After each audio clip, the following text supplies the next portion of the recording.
Infant mortality rate, எம்எம்ஆர்னா maternity mortality rate. இது ரெண்டுத்துக்கு தான் டிஃப்ரென்ஸ்னா ஐஎம்ஆர் தான் என்னன்னு பார்த்தீங்கன்னா குழந்தைங்க வந்து பிறக்கும் போதே இறந்துச்சுன்னா ஐஎம்ஆர். இதுவே குழந்தை பிறக்கும் போது அம்மா அதான் அவங்க தாய்மார்கள் இறந்துட்டாங்கன்னா அது வந்து எம்எம்ஆர். இது எப்படி கால்குலேட் பண்ணுறாங்கன்னா ஃபர்ஸ்ட் வந்து ஐஎம்ஆர் பார்ப்போம். ஐஎம்ஆர் பார்க்கும்போது இப்போ ஒரு குழந்தை பிறந்து ஃபர்ஸ்ட் டேலேருந்து 365th டே வரைக்கும், அதாவது ஒரு வயசுக்கு கீழே குழந்தை பிறந்து ஒரு வயசு கீழே இறந்துச்சுன்னா அது வந்து ஐஎம்ஆர்லாம் வந்துடும். அதில் பார்த்தீங்கன்னா தமிழ்நாட்டில் வந்து பிறக்கிற 1000 குழந்தைகளை வந்து 17 குழந்தைங்க வந்து அது மாதிரி இறந்துடலாம். இதுவே இந்தியாவில் பார்த்தீங்கன்னா 34 குழந்தைங்க வந்து இறந்துடுறாங்க. இதுலேயும் பார்த்தீங்கன்னா தமிழ்நாடு வந்து ஒரு ஆவரேஜாக தான் இருக்குது. 34 70 அப்படின்னா 50% அதில் கவர் ஆகுது தான் இருக்குது. நெக்ஸ்ட்டு பார்த்தீங்கன்னா எம்எம்ஆர். எம்எம்ஆர்னா maternity mortality rate. Maternity mortality rate இது எப்படின்னா இல்லைன்னா குழந்தைங்க இறந்துடும். இது எம்எம்ஆரில் பார்த்தீங்கன்னா தாய்மார்கள் வந்து இறந்துருவாங்க, அதாவது குழந்தையோட அம்மாக்கள் வந்து இறந்துருவாங்க. அப்படியே அம்மாக்கள் வந்து குழந்தை வந்து குழந்தையோட இறந்துட்டாங்கன்னா அது வந்து எம்எம்ஆரில் வந்துடும். அதில் வந்து பார்த்தீங்கன்னா இப்போ 1000க்கு 79 பேர் வந்து இறந்துடுறாங்க. இந்தியாவில் பார்த்தீங்கன்னா 189 பேர் வந்து இறந்துடுறாங்க. அப்படின்னு பார்க்கும்போது எம்எம்ஆரை கம்பேர் பண்ணும்போது ஐஎம்ஆர் வந்து கம்மியாக தான் இருக்குது, எம்எம்ஆர் கொஞ்சம் அதிகமாக தான் இருக்குது. அது வந்து இன்னும் தமிழ்நாட்டிலையும் சரி இந்தியாவிலையும் கொஞ்சம் கண்ட்ரோலாக தான் கொஞ்சம் நல்லாயிருக்கும். இந்த லிஸ்ட்டில் வந்து ஃபர்ஸ்ட் பிளேஸ் எப்படி ரொம்ப வந்து கம்மியான கவுண்டை வச்சுருக்கிறது யாருன்னு பார்த்தா கேரளா தான். கேரளாவில் வந்து ரெண்டுத்துலேயுமே வந்து கண்ட்ரோலாக தான் இருக்கிறாங்க. எப்படின்னா 8 to 9 சம்திங் தான் வந்து ஐஎம்ஆரும், எம்எம்ஆர் பார்த்தீங்கன்னா 42 தான். அதான் இந்தியாவில் இருக்கிற ஸ்டேட்லேயே பார்த்தீங்கன்னா கேரளா இந்த ரெண்டுத்துலேயுமே வந்து ரொம்ப கம்மியான எண்ணிக்கையில் வந்து இருக்காங்க. அடுத்தது வந்து லைஃப் எக்ஸ்பெக்டன்சி. லைஃப் எக்ஸ்பெக்டன்சினா ஒரு மனுஷன் வந்து எவ்வளோ வருஷம் வந்து வாழன்றது தான் லைஃப் எக்ஸ்பெக்டன்சி. டோட்டலாக பார்த்தீங்கன்னா தமிழ்நாட்டில் மட்டும் டோட்டலாக பார்த்தீங்கன்னா ஒரு மனுஷன் வந்து ஆவரேஜாக வந்து 70 வயசு வரைக்கும் வாழலாம். அதான் மேலும் ஃபீமேலும் சேர்த்து பொதுவாக ஆவரேஜ் பண்ணி சொல்கிறாங்க 70 வயசு வரைக்கும் வாழலாம். இதுவே இந்தியாவில் பார்த்தீங்கன்னா 67 வயசு வரைக்கும், அதாவது 68 இயர்ஸ் வரைக்கும் வாழலாங்க. இதுவே மேல் ஃபீமேல் ரெண்டு பிரித்து கொடுத்துருக்காங்க. தமிழ்நாட்டில் பார்த்தீங்கன்னா 68 வயசு வரைக்கும் மேலும், ஃபீமேல் வந்து 72 வயசு வரைக்கும் வாழறாங்க. இதில் பார்த்தீங்கன்னா ஃபீமேல் வந்து அதிக வயசு வந்து 4 வருஷம், மேலோட 4 வருஷம் எக்ஸ்ட்ராவே போய் வராங்க. அதேமாதிரி நேஷனல் ஆவரேஜில் பார்க்கும்போதும் ஃபீமேல் வந்து அதிகமாக தான் உயிர் வாழறாங்க. 69 அதாவது 70 ஏஜ் வரைக்கும் வாழறாங்க. அடுத்தது பார்த்தீங்கன்னா லிட்ரஸி. ஓகே, இதில் வந்து ஃபஸ்ட்டு பார்த்தீங்கன்னா லைஃப் எக்ஸ்பீரியன்சி வந்து அதிகமாக இருக்கிற ஸ்டேட்டு இதுலேயும் கேரளா தான். ஏன்னா நான் ஃபஸ்ட்டே சொல்லிட்டேன், ஹெல்த் இண்டெக்ஸ் எடுத்தாலும் சரி எம்எம்ஆர் ஐஎம்ஆர் எடுத்தாலும் கேரளா ஃபஸ்ட்டு இருக்குது. நம்ம வந்து ஒரு ஸ்டேட்லேயோ இல்லை ஒரு கண்ட்ரிலையோ பார்த்தீங்கன்னா நோய்கள் வந்து அதிகமாக வந்தாலும் அதை கண்ட்ரோல் பண்ணுறதுக்கு அளவுக்கு நம்மளுக்கு வந்து கைடன்ஸ் இருந்துச்சுன்னா ஈஸியாக வந்து டெத் ரேட்டை கண்ட்ரோல் பண்ணலாம். அதனால தான் பார்த்தீங்கன்னா கேரளாவும் லைஃப் எக்ஸ்பெக்டன்சி தான் ஃபஸ்ட்டு இருக்குது. செகண்டு பார்த்தீங்கன்னா லிட்ரஸி ரேட். லிட்ரஸி ரேட்டை பார்த்தீங்கன்னா டோட்டலாக தமிழ்நாட்டில் வந்து 80.33% ஆஃப் பீப்புள் வந்து எஜுகேட்டடாக தான் இருக்காங்க. இதுவே வந்து இந்தியாவில் பார்த்தீங்கன்னா 74.04%. இதுவும் தனியாக மேல் ஃபீமேல் ரெண்டாக பிரிச்சு கொடுத்துருக்காங்க. மேல் வந்து எப்பவுமே 86%, ஃபீமேல் 73% இருக்காங்க. இதில் வந்து முக்கியமாக நம்ம பார்க்க போகிறதுனா கொஸ்டின் எப்படி கேட்பாங்கன்னா இந்தியாவில் எந்த ஸ்டேட் வந்து எஜுகேஷனில் டாப்பில் இருக்குன்னு கேட்கலாம். அப்படி கேட்கலாம் கேரளா தான். இன்னும் கேரளா தான் எஜுகேஷன்லாம் ஃபர்ஸ்ட் ஸ்டேட். அதே மாதிரி ஹையர் எஜுகேஷன் கேட்டாங்கன்னா இதில் மட்டும் போகிறோம். ஹையர் எஜுகேஷன் என்னது? இப்போ வந்து நம்ம வந்து 12th முடிச்சுட்டு வந்து டிகிரி சேர்றோம்ல, அது ஹையர் எஜுகேஷன். அந்த ஹையர் எஜுகேஷன் வந்து தமிழ்நாடு தான் ஃபஸ்ட்டு. இது ரெண்டு பார்த்து கொஞ்சம் கன்ஃபியூஸ் பண்ணுற மாதிரி இருக்கும். அதனால் நான் தெளிவாக போட்டு கேரளா வந்து education wise first state, higher எஜுகேஷனில் வந்து தமிழ்நாடு. அடுத்தது எப்படி கொஸ்டின் கேட்குற மாதிரியா லோயஸ்ட் ஸ்டேட் லிட்ரஸி ரேட்டில் லோயஸ்ட்டாக இருக்கிற ஸ்டேட் எதுன்னு கேட்டோன்னா பீகார் தான். பீகார் தான் வந்து லாஸ்ட்டாக இருக்குது. லிட்ரஸி ரேட்டில் ரொம்ப கம்மி.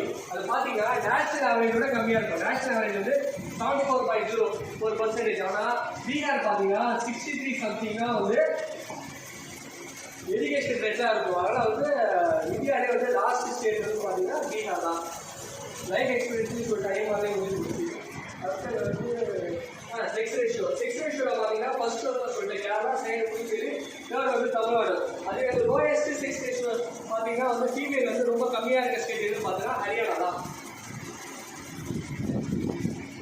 ஹரியானா வந்து பார்த்தீங்கன்னா 6 ரேஷியோல லாஸ்ட் இருக்கு. இதே தமிழ்நாட்டில் பார்த்தீங்கன்னா தமிழ்நாட்டில் என்னன்றது நீங்கள் தான் சொல்லுங்கள். எனக்கு ஆன்சர் தெரிஞ்சுன்னா கமெண்ட்ல பண்ணுங்க. கமெண்ட்ஸில் வந்து 6 ரேஷியோல வந்து தமிழ்நாட்டில் எது வந்து ஃபர்ஸ்ட் இருக்கு எது லாஸ்ட் இருக்கிறதோ கமெண்ட்ஸில் போடுங்க. தமிழ்நாடு பார்த்தீங்கன்னா ஜிஎஸ்டிபியில் வந்து செகண்ட் பிளேஸ் இருக்கு. சவுத்லேயே பார்த்தீங்கன்னா நம்ம ஜிஎஸ்டி கலெக்ஷன் வந்து சவுத் ஸ்டேட் தான் வந்து அதிகமாக வந்து ஜிஎஸ்டி கலெக்ஷன் இருக்கு. இப்போ ரிப்போர்ட் வந்துச்சு. அதில் தமிழ்நாடு பார்த்தீங்கன்னா வந்து செகண்ட் பிளேஸை பிடிச்சிருக்கு 20.7 பில்லியன். இது வந்து 2016-17 ரிப்போர்ட் படி வந்தது. நம்ம ஜிஎஸ்டிபி பார்த்தீங்கன்னா equal to GSDP of Kuwait. Kuwait ஜிஎஸ்டிபிக்கும் நம்ம ஜிடிபிக்கும் ஈக்குவலாக இருக்குன்னு சொல்கிறாங்க கம்பேர் பண்ணி. அடுத்தது நம்மளுக்கு அதிகமாக வந்து இன்கம் கொடுக்குற செக்டார்னு பார்த்தீங்கன்னா சர்வீஸ் செக்டார் தான் 63.7. அடுத்தது பார்த்தா செகண்டரி செக்டார் 28.5. பிரைமரி பார்த்தீங்கன்னா 7.6. சர்வீஸ் செக்டார்னா ஒன்றும் இல்லை, ஐடி ஃபீல்டு, பிபிஓஸ், அப்புறம் வந்து அந்த டிரான்ஸ்போர்ட்லாம் இருக்குல்ல, இதெல்லாம் வந்து பார்த்தீங்கன்னா சர்வீஸ் செக்டார். இது வந்து 63.7% வந்து நமக்கு இன்கம் கொடுக்குது. அடுத்தது பார்த்தீங்கன்னா செகண்டரி செக்டார். செகண்டரி செக்டார்னா மேனுஃபேக்சரிங் லைன். இப்போ வந்து அரிசி வந்து ரெடி பண்ணி அதை உற்பத்தி பண்ணுறாங்களா, அதுதான் வந்து மேனுஃபேக்சரிங் செக்டார்னுவாங்க. அது 28.5. பிரைமரி செக்டார்னு பார்த்தா அக்ரிகல்ச்சர். அக்ரிகல்ச்சர் வந்து நமக்கு டவுனில் போயிட்டே இருக்குது. ஸ்டார்டிங்கில் பார்த்தீங்கன்னா 1960s பார்த்தீங்கன்னா அக்ரிகல்ச்சர் செக்டார் தான் வந்து ஃபர்ஸ்ட் இருந்தது. எப்படி ஜிடிபிக்கு பார்த்தீங்கன்னா 60% மேலே வந்து நம்மளுக்கு வந்து அக்ரிகல்ச்சர் தான் குரோத் கொடுத்துச்சு. ஆனால் இப்போ பார்த்தீங்கன்னா கடந்த 40 வருஷத்தில் பார்த்தீங்கன்னா அக்ரிகல்ச்சர் வந்து ரொம்ப குறைஞ்சி கடைசியில் 7.6% தான் லாஸ்ட் பிளேஸாக இருக்குது. அடுத்தது per capita GSDP of Tamil Nadu is 2200. எப்படி சொல்றாங்கன்னா பெர் கேபிட்டா இன்கம் நான் ஃபர்ஸ்ட் சொன்ன மாதிரி total income divide by total population சொன்னேன். அதில் வந்து பார்த்தீங்கன்னா அப்படி டிவைட் பண்ணி பார்க்கும்போது 2200 ரூபா. ஒவ்வொரு மக்கள்கிட்டையும் வந்து ஒரு நாளுக்கு வந்து சராசரியாக 2200 ரூபா சம்பாதிக்கிறான்னு சொல்றாங்க. அது உண்மையா இல்லையான்றது உங்களுக்கு தான் தெரியும். ஏன்னா ஒரு நாளைக்கு 2200 ரூபான்னு பார்த்தோன்னா அதுவே வந்து 60,000 ரூபாய் மாசத்துக்கு 60,000 ரூபாய் கிடைக்கிறது. அவ்வளோ நம்ம சம்பாதிக்கணும்ன்றது கண்டிப்பாக இல்லை. ரிச்சஸ்ட் பீப்புள் தான் வந்து தமிழ்நாட்டில் அதிகமாக இருக்கிறாங்க. அதனால தான் வந்து பார்த்தீங்கன்னா பெர் கேபிட்டா ஜிஎஸ்டிபி வந்து அதிகமாக இருக்க மாதிரி தெரியுது.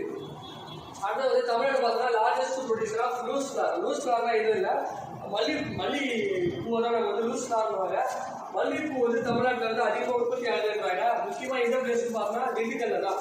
திண்டுக்கல்லை பொறுத்த வரைக்கும் உங்களுக்கு வந்து அதிகமாக வந்து பூ உற்பத்தி வந்து இந்தியாவிலே அதிகமாக எங்கே உற்பத்தி ஆகுதுன்னு கேட்டால் திண்டுக்கல் தான். திண்டுக்கல்லை கூட நம்ம வந்து ஹாலண்ட் ஆஃப் இந்தியான்னு சொல்லுவோம். ஏன்னா திண்டுக்கல்லை வந்து ஹாலண்ட் ஆஃப் இந்தியான்னு சொல்லுவோம். ஏன் அப்படி சொல்றேன்னா வேர்ல்டுலேயே வந்து ஹாலண்ட்ல தான் வந்து அதிகமாக வந்து பூ உற்பத்தி இருக்கும். அது மாதிரி இந்தியாவில் பார்த்தீங்கன்னா திண்டுக்கல்ல தான் வந்து அதிகமாக பூ உற்பத்தி வந்து அதிகமாக இருக்காங்க. நம்ம வந்து அதை ஹாலண்ட் ஆஃப் இந்தியான்னு சொல்றோம்.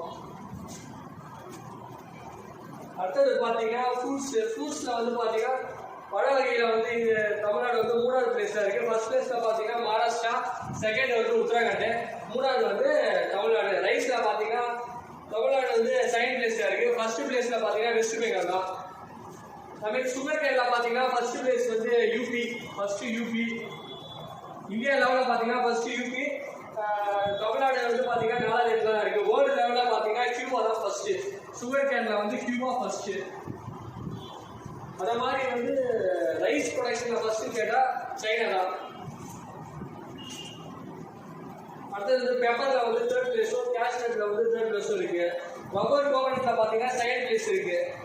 ஃபர்ஸ்ட் பிளேஸ் யாருன்னு பார்த்தீங்கன்னா கேரளா தான். ஃபர்ஸ்ட் பிளேஸ் வந்து கேரளா. நம்ம வந்து செகண்ட் பிளேஸில் இருக்கோம்.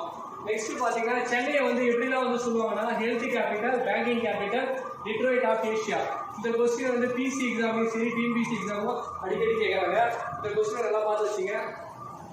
இந்த கொஸ்டின் கேட்டதுனால இனிமே வர எக்ஸாம்பிள் வந்து ஹெல்த் கேபிட்டல், பேங்கிங் கேபிட்டல்னு சொல்லி கேட்கலாம். ஏன் வந்து சென்னையை வந்து ஹெல்த் கேபிட்டல்னு சொல்கிறாங்கன்னா நம்ம வந்து யூனிட் 8ல் வந்து படிச்சிருப்போம். ஃபர்ஸ்ட் கேன்சர் இன்ஸ்டியூட்டை வந்து தமிழ்நாட்டில் தான் ஓப்பன் பண்ணியிருப்பாரு. நம்ம ஜவஹர்லால் நேரு தான் வந்து அதுக்கு அடிக்கல் நாட்டியிருப்பாரு. அந்த கேன்சர் இன்ஸ்டியூட்டை வந்து யார் ஓப்பன் பண்ணாங்கன்னு பார்த்தோன்னா முத்துலட்சுமி ரெட்டி தான். எப்போன்னு பார்த்தீங்கன்னா 1958 வந்து நம்ம டாக்டர் முத்துலட்சுமி ரெட்டி வந்து அந்த கேன்சர் இன்ஸ்டியூட் வந்து ஓப்பன் பண்ணியிருப்பாங்க. அவங்க தான் வந்து இந்தியாவிலே வந்து ஃபர்ஸ்ட் வந்து மருத்துவத்துக்காக படித்த பெண்மணி. அப்படி அந்த டைம்லேயே பார்த்தீங்கன்னா அந்த கேன்சர் இன்ஸ்டியூட்டு, அப்புறம் ஹார்ட் சர்ஜரிக்கு நிறையா வந்து இன்ஸ்டியூட்லாம் ஓப்பன் பண்ணி நிறைய சேவைகள் வந்து பண்ணிட்டு இருந்தோம். அதனால தான் வந்து சென்னையை பார்த்தீங்கன்னா ஹெல்த் கேபிட்டல்னு சொல்லுவாங்க.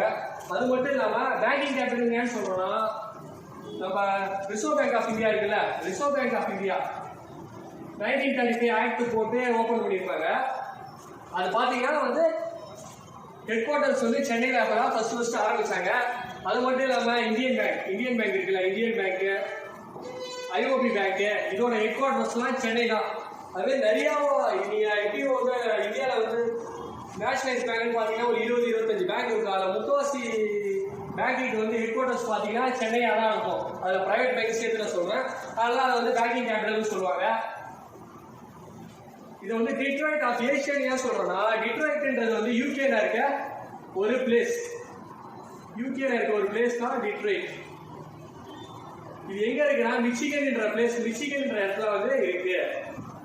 இங்க வந்து அதிகமான வந்து தொழிற்சாலைகள், அதுவும் வந்து எந்த தொழிற்சாலைகள், மோட்டார் தொழிற்சாலைகள், பைக்கு, காரு, இதெல்லாம் ப்ரொடக்ஷன் வந்து அதிகமாக வந்து யூகேல மிச்சிகன்ல வந்து நம்ம வந்து அதிகமாக ப்ரொடக்ஷன் பண்ணிட்டு இருக்காங்க.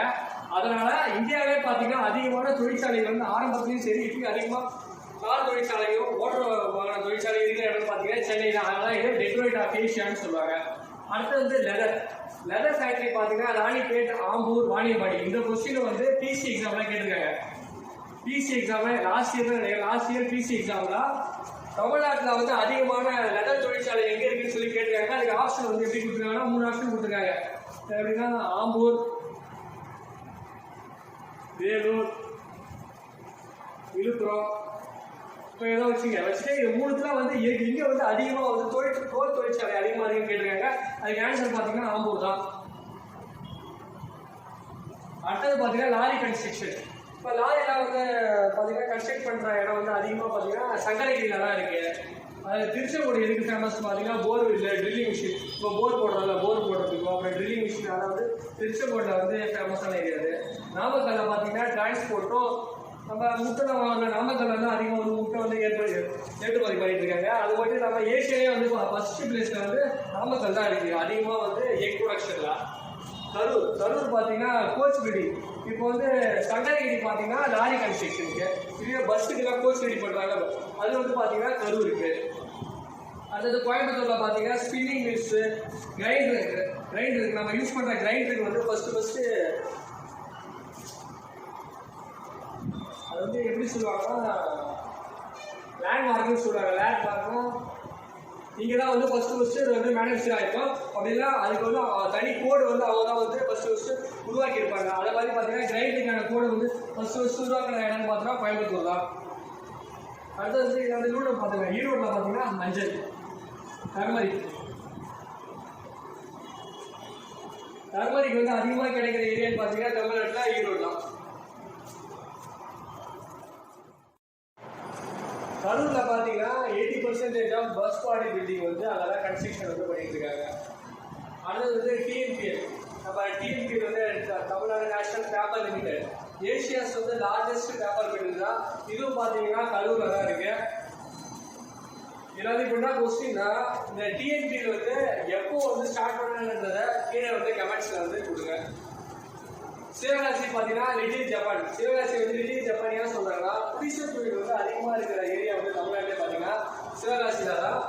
இதை வந்து ஏன் நம்ம வந்து ஜப்பான் கூட கம்பேர் பண்ணுறோம்னா, ஜப்பானில் பார்த்தீங்கன்னா எல்லாமே அவங்க யூஸ் பண்ணுற எல்லா பொருளுமே வந்து அவங்க தயாரித்து யூஸ் பண்ணுற பொருள் தான். அது மட்டும் இல்லாமல் குடிசை தொழில் அதிகமாக இருக்க பகுதியும் ஜப்பான் தான். அதனால் வந்து ஜப்பானை வந்து சிவகாசி கூட கம்பேர் பண்ணுறாங்க லிட்டில் ஜப்பான். இந்த லிட்டில் ஜப்பான்ன்ற வேர்டை வந்து மென்ஷன் பண்ணுறது யாருன்னு கேட்டால் நம்ம first prime minister Jawaharlal Nehru தான். இவர் தான் வந்து இதுக்கு வந்து அடிக்கல் வந்து அடிட்டு போயிருப்பாரு. அப்போ வந்து போகும்போது அவர் தான் பார்த்து சொல்லுவார், பரவாயில்ல இங்கே நிறைய குடிசை தொழில் இருக்குது, இது வந்து டெவலப்மெண்ட் நல்லா இருக்கும், இதை வந்து லிட்டில் ஜப்பான் சொல்லிட்டு போனவர் நம்ம ஜவஹர்லால் நேரு தான். நீங்கள் வந்து பார்த்தீங்கன்னா 90% ஆஃப் ஃபயர் ஒர்க்ஸ், இதை வந்து இந்தியா லெவலில் சொல்கிறேன். இந்தியாவில் வந்து 90% ஃபயர் ஒர்க்ஸ் நம்ம தீபாவளி பண்ணுறோம்னா அதுக்கான தேவையான ஃபயர் ஒர்க்லாம் பார்த்தீங்கன்னா நம்ம சிவகாசியில் தான் வந்து ப்ரொடக்ஷன் ஆகுது. அது மட்டும் இல்லாமல் சேஃப்டி மேட்சஸ்னால் வத்தி குச்சி, அப்புறம் சின்ன நம்ம பர்சனல் யூஸ்க்காக யூஸ் பண்ணுவோம்ல, அதெல்லாம் வந்து பார்த்தீங்கன்னா சேஃப்டி மேட்சஸில் வரும். அது வந்து 80% வந்து பார்த்தீங்கன்னா சிவகாசியில் தான் வந்து ப்ரொடக்ஷன் பண்ணுறாங்க. அடுத்தது வந்து திருப்பூர் பார்த்தீங்கன்னா லைட்டிங் சிட்டின்னு சொல்லுவாங்க. இதையும் கொஸ்டின் அடிக்கடி கேட்டுருக்காங்க, which city is called lighting சிட்டின்னு கேட்பாங்க. அது வந்து திருப்பூர் தான் இருக்குது. அடுத்தது சிமெண்ட்டில் பார்த்தீங்கன்னா சிமெண்ட் வந்து இந்தியாவில் 3rd பிளேஸ் இருக்குது. இது வந்து ப்ரொடக்ஷன் தான். ஃபர்ஸ்ட் 2 பிளேஸ் பார்த்தீங்கன்னா ஆந்திராவும் ராஜஸ்தானும் ஃபர்ஸ்ட் 2 பிளேஸ்ல இருக்கு. அடுத்தது வந்து பெல், இது வந்து சென்ட்ரல் கவர்மெண்ட் ஆர்கனைசேஷன். இது பாரத் ஹெவி எலக்ட்ரிக்கல் லிமிடெட் சொல்லுவாங்க. இது பார்த்தீங்கன்னா வந்து திருச்சியில் ராணிப்பேட்டைன்ற இடத்துல வந்து இருக்கு. அடுத்தது தூத்துக்குடி. தூத்துக்குடினாவே எல்லாருக்கும் அதிகமாக தெரியும், கடல் ஏரியா அதிகமாக இருக்கிற ஏரியா வந்து தூத்துக்குடி. இங்கே பார்த்தீங்கன்னா 70% ஆஃப் சால்ட் ப்ரொடக்ஷன் வந்து இங்கே தான் நடக்குது. இதுக்கு அடுத்தபடியாக பார்த்தீங்கன்னா சென்னையில் வந்து 30, இந்தியாவில் தமிழ்நாட்டில் பார்த்தீங்கன்னா 30%, சாரி 10 to 15% வந்து சென்னையில் இருக்கு. அடுத்தது thermal power plant. Thermal power plant எடுத்தீங்கன்னா Ennore thermal power plant.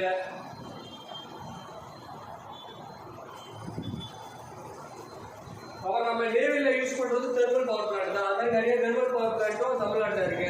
Hydro electric power plant வந்து பார்த்தீங்கன்னா 20 பவர் பிளான்ட் வந்து தமிழ்நாட்டில் இருக்குது. அதுக்கப்புறம் எஜுகேஷனில் பார்த்தீங்கன்னா வந்து தமிழ்நாட்டில் பார்த்தீங்கன்னா 59 university, 40 medical college, 517 engineering college. Engineering college தான் அதிகமாக இருக்கு. அதில் பார்த்தீங்கன்னா இன்ஜினியரிங் காலேஜில் மட்டும் ஒரு வருஷத்துக்கு வந்து engineering college plus polytechnic college இருக்குல்ல, இன்ஜினியரிங் காலேஜ்லையும் பாலிடெக்னிக் காலேஜையும் சேர்த்து ஒரு வருஷத்துக்கு வந்து 4 லட்சம் பேர் வந்து கிராஜுவேட்டாக வெளியே வரணும்னு சொல்கிறாங்க. அப்புறம் எஜுகேஷனோட பார்த்தீங்கன்னா தமிழ்நாடு பார்த்தீங்கன்னா 28% வந்து எஜுகேஷனோட வந்து 28% வந்து கவர் பண்ணியிருக்கு. அதாவது இந்தியாவிலே வந்து ஃபர்ஸ்ட் பிளேஸ் வந்து எஜுகேஷனோட வந்து தமிழ்நாடு தான் இருக்குது. அடுத்தது பார்த்தீங்கன்னா கேரளா பார்த்தீங்கன்னா ப்ரைவேட் செக்டரில் வந்து அதிகமாக லோன் வாங்கினதில் வந்து கேரளா தான் இருக்குது. நெக்ஸ்ட் பார்த்தீங்கன்னா ஹெல்த் சிஸ்டம் வந்து நம்ம வந்து 3 டயராக வந்து ஃபாலோ பண்ணுறோம். பிரைமரி ஹெல்த் சென்டரு, அதுக்கப்புறம் பார்த்தீங்கன்னா ஹை லெவல் ஹெல்த் சென்டரும் இருக்குது நம்மளுக்கு.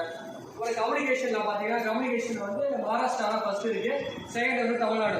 இது எப்படி பிரிச்சிருக்காங்கன்னா இன்டர்நெட் யூஸர் வச்சா internet user plus communication subscribers வந்து எவ்வளோ வராங்க அதை வச்சுலாம் வந்து கணக்கீடு பண்ணியிருக்காங்க. அதை பார்த்தீங்கன்னா மகாராஷ்டிரா தான் அதிகமாக வந்து இன்டர்நெட் யூஸர் இது இருக்காங்க. இது வந்து ஃபர்ஸ்ட் பிளேஸும் மகாராஷ்டிரா தான்.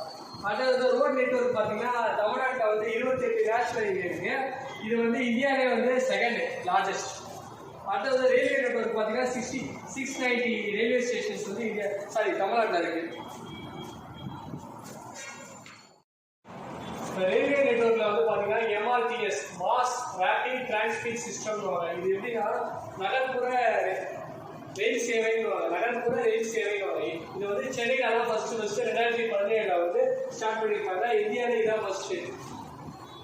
அடுத்தது பார்த்தீங்கன்னா டூரிசம் செக்டார்லையும் தமிழ்நாடு வந்து ஃபர்ஸ்ட் பிளேஸ்ல இருக்கு. அன்எம்ப்ளாய்மெண்ட்ல பார்த்தீங்கன்னா 22nd ரேங்க் இருக்கு. இது ஒரு கண்ட்ரோலான ரேட்ல தான் இருக்கு. பாப்புலேஷன் டென்சிட்டி பார்த்தீங்கன்னா 555 ஸ்கொயர் கிலோமீட்டர் பர் தப்பா இருக்கு 555 person per square kilometer. ஒரு ஸ்கொயர் கிலோமீட்டருக்கு வந்து 555 பேர் வந்து வாழறாங்க. பாப்புலேஷன் டென்சிட்டில மேக்ஸிமம் டென்சிட்டி அதிகமான மக்கள் வாழற பகுதி பார்த்தீங்கன்னா சென்னை, கன்னியாகுமரி. உங்களுக்கே தெரியும் சென்னை வந்து பார்த்தீங்கன்னா பாப்புலேஷன் டென்சிட்டி அதிகமாக தான் இருக்கும். ஆனால் அதிகமாக இண்டஸ்ட்ரியல் ஏரியா இருக்குது, அதனால அர்பன் நெட்வொர்க்கு, அது வந்து இது சிட்டி. இந்த காரணத்துக்காக பார்த்தீங்கன்னா சென்னையில் வந்து அதிக பேர் வந்து எப்பயுமே வாழ்வாங்க. அடுத்தது மினிமம் டென்சிட்டி பார்த்தீங்கன்னா நீலகிரி ப்ளஸ் திருச்சி சொல்கிறாங்க. நீலகிரினா மலை பிரதேசம். மலை பிரதேசத்தில் வந்து எப்பயுமே மக்கள் வந்து அதிகமாக இருக்க மாட்டாங்க. அதனால் நீலகிரி இருக்குது, திருச்சி நல்லா இருக்குது. அது செக்ஸ் ரேஷியோ பார்த்தீங்கன்னா 980 கிடையாது. ஹையஸ்ட் செக்ஸ் ரேஷியோ இருக்க டிஸ்ட்ரிக்ட்லாம் பார்த்தீங்கன்னா நீலகிரி, தஞ்சாவூர், நாகப்பட்டினம். இங்கே வந்து பார்த்தீங்கன்னா ஃபீமேல் ரேஷியோ வந்து அதிகமாக இருக்கும்.